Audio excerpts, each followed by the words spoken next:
Welcome to அம்மா kitchen. நம்ம இன்னைக்கு என்ன பார்க்க போறோம்னா மட்டன் கோலா உருண்டை குழம்பு தான் செய்ய போறோம். அது எப்படி செய்யலாம்னு சொல்லிட்டு வாங்க பார்க்கலாம். நம்ம வீடியோக்குள்ள போறதுக்கு முன்னாடி நம்ம சேனலுக்கு ஃபர்ஸ்ட் டைம் வர ஃப்ரெண்ட்ஸா இருந்தீங்கன்னா நீங்க சப்ஸ்கிரைப் பண்ணிட்டு உள்ள வாங்க வீடியோக்குள்ள போலாம்.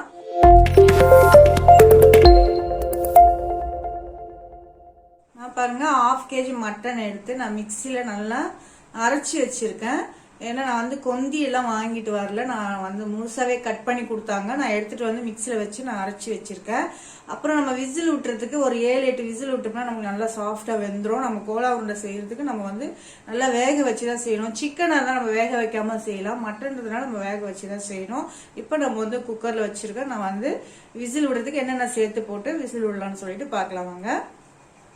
இப்போ இந்த மட்டன் வேக வைக்கிறதுக்கு நான் 1 டம்ளர் அளவுக்கு நான் தண்ணி சேர்த்துக்கிறேன். ஏன்னா இந்த தண்ணி நம்ம கிரேவி செய்யும் போது குழம்பு செய்யும் போது அந்த தண்ணி அதுல நம்ம ஊத்திக்கலாம்.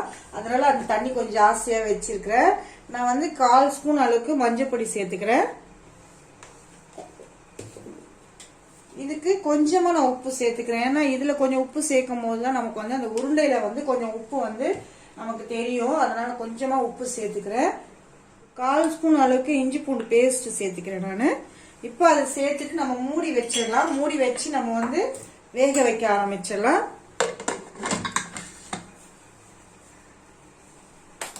நல்லாவே ஒரு 7-8 விசில் வரட்டும், நல்லா வேகட்டும். ஏன்னா அரைச்சி செய்யும் போது அது நல்லா சாஃப்டா வெந்துச்சுன்னா நமக்கு உருண்டை செய்யும் போது அது அந்த குழம்புல போட்டு எடுத்து சாப்பிடுறது ரொம்ப சாஃப்டா இருக்கும். அதனால நம்ம நல்லா விசில் விட்டு வேக வச்சிடலாம். கறி நல்லாவே குக் ஆயிடுச்சு பாருங்க. நம்ம ஸ்டவ் ஆஃப் பண்ணியாச்சு. இது நல்லாவே கொஞ்சம் ஆறட்டும். நம்ம தண்ணி இல்லாம தனியா எடுத்துட்டு ஆற வச்சிடலாம். இந்த கோலா உருண்டைக்கு தேவையான கொஞ்சம் மசாலாங்க நம்ம ரெடி பண்ணிக்கலாம். மிக்சி ஜார் வச்சுட்டேன். அதுல நம்ம தேவையான பொருட்கள்லாம் சேர்த்துக்கலாம். ஒரு ஸ்பூன் அளவுக்கு சோம்பு எடுத்துக்கிறேன். ஒரு 1/4 ஸ்பூன் அளவுக்கு நான் ஜீரகம் எடுத்துக்கிறேன். 1 ஸ்பூன் அளவுக்கு மிளகு,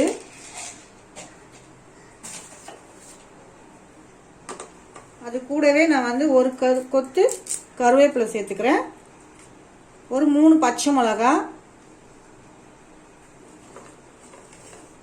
ஒரு 2 சில் தேங்காய் நான் கட் பண்ணி வச்சிருக்கேன், அதையும் அதோட சேர்த்துக்கலாம். ஒரு 7-8 சின்ன வெங்காயம் கட் பண்ணி வச்சிருக்கேன், அதையும் அதோட சேர்த்துடலாம். ஒரு 4-5 உடைச்ச முந்திரி சேர்த்துக்கிறேன். இது கொஞ்சம் டேஸ்டா இருக்கும், அதனால நான் சேர்க்கிறேன். உங்களுக்கு தேவைப்பட்டா சேர்த்துக்கோங்க, இல்லைன்னா நீங்க அதை ஸ்கிப் பண்ணிக்கோங்க. இப்போ இது கொஞ்சம் கொரப்பா நம்ம அரைச்சி எடுத்துடலாம். இந்த மாதிரி நமக்கு கொரப்பா இருந்தா போதும்.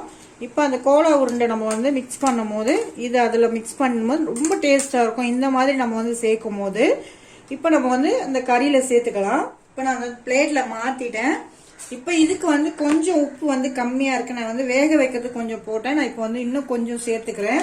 அந்த உப்பு சேர்த்துட்டு நான் ஒரு 4 ஸ்பூன் அளவுக்கு கடலை மாவு எடுத்து வச்சிருக்கேன், அதையும் இதோட சேர்த்துக்கிறேன். இப்போ நம்ம கொரப்பா அரைச்சி வச்சோம் பாத்தீங்களா, வெங்காயம் பச்சை மிளகாய் எல்லாமே, அதையும் இதோட சேர்த்துக்கலாம். எல்லாமே சேர்த்துட்டு நம்ம மிக்ஸ் பண்ணிடலாம் பாருங்க. இதை நல்லா எல்லா இடமும் இந்த கடலை மாவு இந்த அரைச்ச மிக்சிங்கும் எல்லாமே மிக்ஸ் ஆகிற மாதிரி நம்ம நல்லா மிக்ஸ் பண்ணிடலாம்.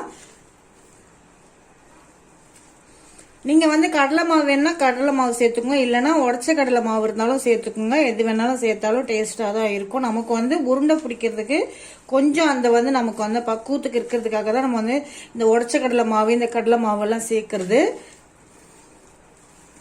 இப்போ நல்லாவே மிக்ஸ் பண்ணிட்டோம். நல்லா மிக்ஸ் பண்ணியாச்சு. நம்ம தேவையான சைஸுக்கு நம்ம உருண்டை பிடிச்சிக்கலாம். உங்களுக்கு எந்த தேவைக்கு உங்களுக்கு வேணுமோ கோலா உருண்டை அந்த சைஸுக்கு நீங்க பிடிச்சிக்கோங்க. நான் கொஞ்சம் பெருசா தான் பிடிக்கிறேன்.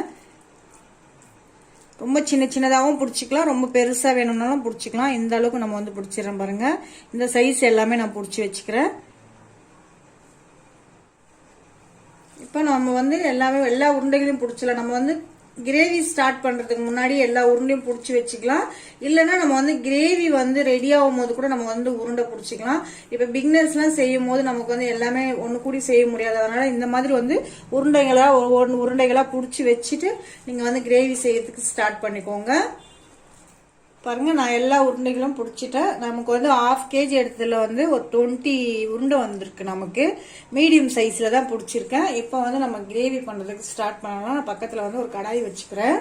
கடாய் வச்சுட்டு கடாய் சூடாயிட்டு இருக்கு. ஒரு 3 ஸ்பூன் அளவுக்கு நான் வந்து ஆயில் சேர்த்துக்கிறேன். நான் ரீஃபண்ட் ஆயில் தான் சேர்க்கிறேன். சூடாயிடுச்சு. ஒரு 2 பட்டை, 3 கிராம்பு, ஒரு 2 ஏலக்காய், கொஞ்சமா கல்பாசி, ஒரு மராட்டி மொக்கு சேர்க்கிறேன்.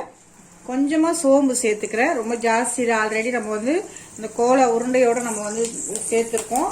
அதாவது நானும் பட்டை கிராம்பு அதை சேர்த்து அரைக்கணும். நான் வந்து ஏதாவது ஒண்ணுல போடணுன்றதுக்காக நான் அதுல போடல. உங்களுக்கு தேவைப்பட்ட நீங்க கோலா உருண்டைக்கு அரைக்கும் போது ஒரு பட்டை ஒரு கிராம்பு சேர்த்து நீங்க அரைச்சிக்கோங்க. இப்ப நம்ம வந்து சூடாயிடுச்சு. அதுவும் வெடிக்க ஆரம்பிச்சிருச்சு. நான் வந்து 2 வெங்காயம், பெரிய வெங்காயம் நான் இந்த மாதிரி வந்து ஒரு பல்ஸ்ல போட்டு நான் வந்து கிரைண்ட் பண்ணி வச்சிருக்கேன் மிக்சியில. இப்ப அதை வந்து நான் சேர்த்துக்கிறேன். நல்லா பெரிய பெரிய வெங்காயமா தான் எடுத்திருக்கேன். ஏன்னா நமக்கு வந்து கிரேவி வந்து இந்த தக்காளி வெங்காயத்துல தான் வரும். நமக்கு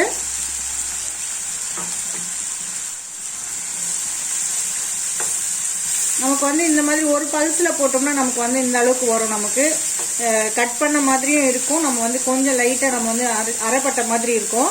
அதனாலதான் வந்து கிரேவியா கிடைக்கிறதுக்காக நான் இந்த மாதிரி போட்டிருக்கேன். உங்களுக்கு தேவைப்பட்டா நீங்க வந்து சின்ன சின்னதா கட் பண்ணிக்கோங்க. இது நல்லாவே வதங்கட்டும். வெங்காயம் நல்லா வதங்கட்டும். அப்பதான் நமக்கு வந்து நல்ல டேஸ்ட் கொடுக்கும். வெங்காயம் வதங்கிடுச்சு. நான் வந்து ஒரு கொத்து அளவுக்கு நான் வந்து கருவேப்பிலை இருந்தது, அதை சேர்த்துக்கிறேன் நான் அதோட. இப்போ அது கூடவே நான் வந்து 1 ஸ்பூன் அளவுக்கு இஞ்சி பூண்டு பேஸ்ட் சேர்த்துக்கிறேன். அந்த இஞ்சி பூண்டு பேஸ்ட் நல்லாவே வதங்கட்டும்.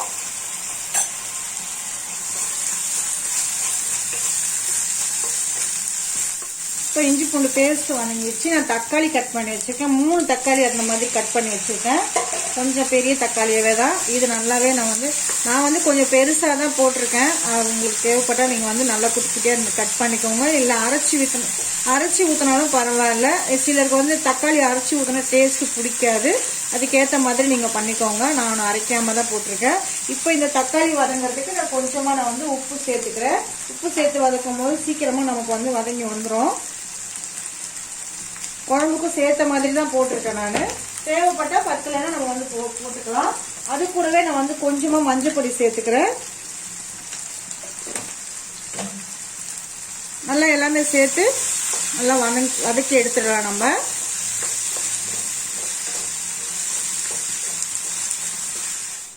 தக்காளி வெங்காயம் நல்லாவே மசிஞ்சிச்சு, நல்லா மேஷ் ஆயிடுச்சு பாருங்க. இது ஒண்ணுமே தெரியாம அந்த அளவுக்கு நமக்கு மேஷ் ஆயிடுச்சு. இப்ப இதுக்கு தேவையான அளவுக்கு நான் வந்து கரம் மசாலா 1 ஸ்பூன் சேர்த்துக்கிறேன்.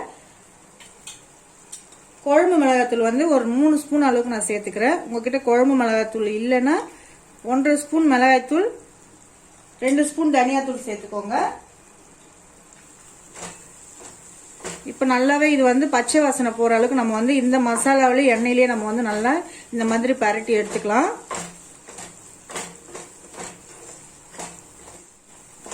இப்ப நல்லா மசாலா ரெடி ஆயிடுச்சு. இந்த குழம்புக்கு ஏற்ற போல நான் வந்து தண்ணி ஊத்திக்கிறேன். நான் வந்து ஒரு சொம்பு அளவுக்கு நான் தண்ணி ஊத்திக்கிறேன்.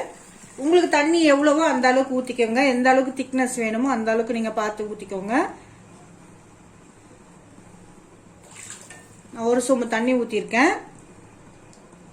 இந்த ஸ்டேஜ்ல நீங்க வந்து உப்பு காரம் எல்லாமே பார்த்துக்கோங்க. தேவைப்பட்டா உப்பு காரம் நீங்க வந்து சேர்த்து நீங்க கொதிக்க வச்சுக்கோங்க. இது நல்லாவே கொதிக்கட்டும். கொதிச்சதுக்கு அப்புறம் நான் வந்து எடுத்து வச்சுக்கிற உருண்டைகள் எல்லாம் நம்ம அதுல சேர்த்துக்கலாம். இப்ப இந்த குழம்பு கொதிக்கும் போதே பாருங்க, நான் 2 பீஸ் அளவுக்கு நான் வந்து தேங்காய் கட் பண்ணிருக்கேன். இப்ப அது கூடவே வந்து நான் வந்து 1/4 ஸ்பூன் அளவுக்கு சோம்பு சேர்த்துக்கிறேன். சேர்த்துட்டு ஒரு ஸ்பூன் அளவுக்கு நான் வந்து கசகசா ஊற வச்சிருக்கேன். அதை தண்ணி ஊற்றி ஊற வச்சிருக்கேன். அதை இதோட சேர்த்து நல்லா பைன் பேஸ்டா அரைச்சிக்கலாம். இப்போ நல்லாவே கொதிக்க ஆரம்பிச்சிருச்சு. நம்ம மட்டன் வேக வச்ச தண்ணி இருக்கு பாத்தீங்களா, அதையும் இதோட நான் சேர்த்துக்கிறேன்.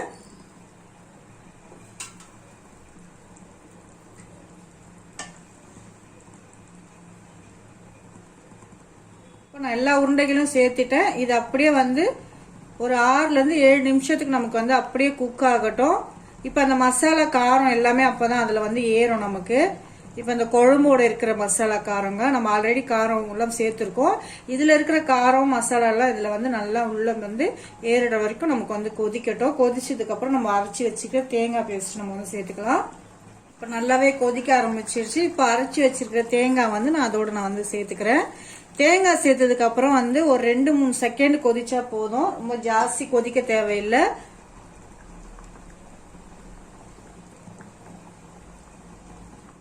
பாருங்க நம்ம வந்து தேங்காய் ஊற்றி கொதிச்சிருச்சு.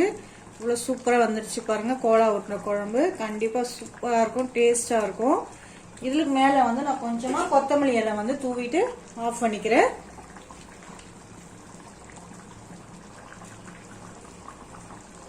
இப்போ ஸ்டவ் ஆஃப் பண்ணிடலாம். அவ்வளோதான், முடிஞ்சிடுச்சு. சூப்பரான சுவையான மட்டன் கோலா உருண்டை குழம்பு வந்து நமக்கு வந்து ரெடி ஆயிடுச்சு பாருங்க. இப்போ வந்து இதை தோசையோட, இட்லியோட, சாதத்தோட எல்லாத்தோடும் சாப்பிடலாம். பரோட்டா, சப்பாத்தி எது இருந்தாலும் அதோட சேர்த்து சாப்பிடலாம் பாருங்க. சூப்பரா ரெடி ஆயிருக்கு பாருங்க. நமக்கு வந்து மட்டன் கோலா உருண்டை குழம்பு வந்து ரெடி ஆயிடுச்சு பாருங்க. கண்டிப்பா இந்த வீடியோ உங்களுக்கு பிடிச்சிருக்கும்னு நினைக்கிறேன். பிடிச்சிருந்தா லைக் பண்ணுங்க, ஷேர் பண்ணுங்க, மறக்காம சப்ஸ்கிரைப் பண்ணுங்க ஃப்ரெண்ட்ஸ். தேங்க்யூ.